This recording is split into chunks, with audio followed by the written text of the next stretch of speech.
Chapitre 3 Grand-mère est tombée malade. Parce qu'il n'était pas commode pour moi d'être un garçon de souris, nous n'avions pas un gouvernant.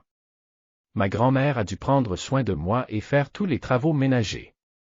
Après tout, elle était âgée, et comme nous étions excités par notre plan de faire le tour du monde pour éliminer les sorcières, elle est tombée malade.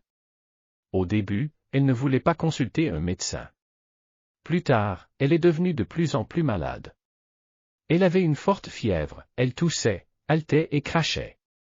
J'ai pleuré et je lui ai dit, voir un médecin, grand-mère, je ne veux pas que tu meures. Qui prendrait soin de moi si tu mourais? Enfin, elle appela le médecin.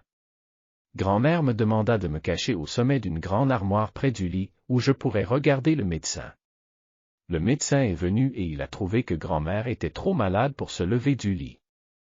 Il a arrangé une infirmière pour s'occuper de grand-mère. Il a trouvé le désordre dans la maison et a trouvé une aide, Madame Spring. Elle a aidé à nettoyer les chambres et à cuisiner. Il y avait un sac d'oxygène sur le lit et un cadre pour contenir la bouteille de médicaments. Grand-mère avait un tuyau dans le nez et avait une transfusion qui durerait plusieurs bouteilles. Le médecin a dit que grand-mère serait transférée à l'hôpital après que sa santé devient plus stable. Afin de faire dormir grand-mère, il a ajouté un somnifère à la transfusion. Je suis resté sur le dessus de l'armoire avec assez à manger et à boire. J'avais une petite courte pointe sous laquelle je pouvais dormir. Mais je ne pouvais pas faire de bruit, et donc je m'ennuyais.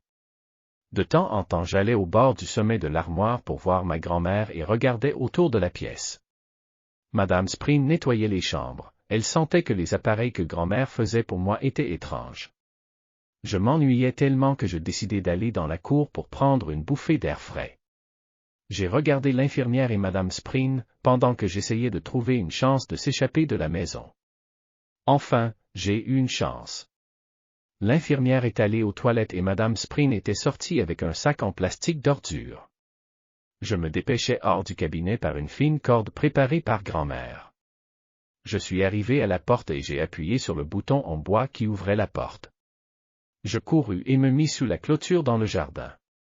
Au moment même où Madame Spring rentra à la porte de la poubelle, elle murmura, étrange, qui a ouvert la porte. Elle entra et ferma la porte.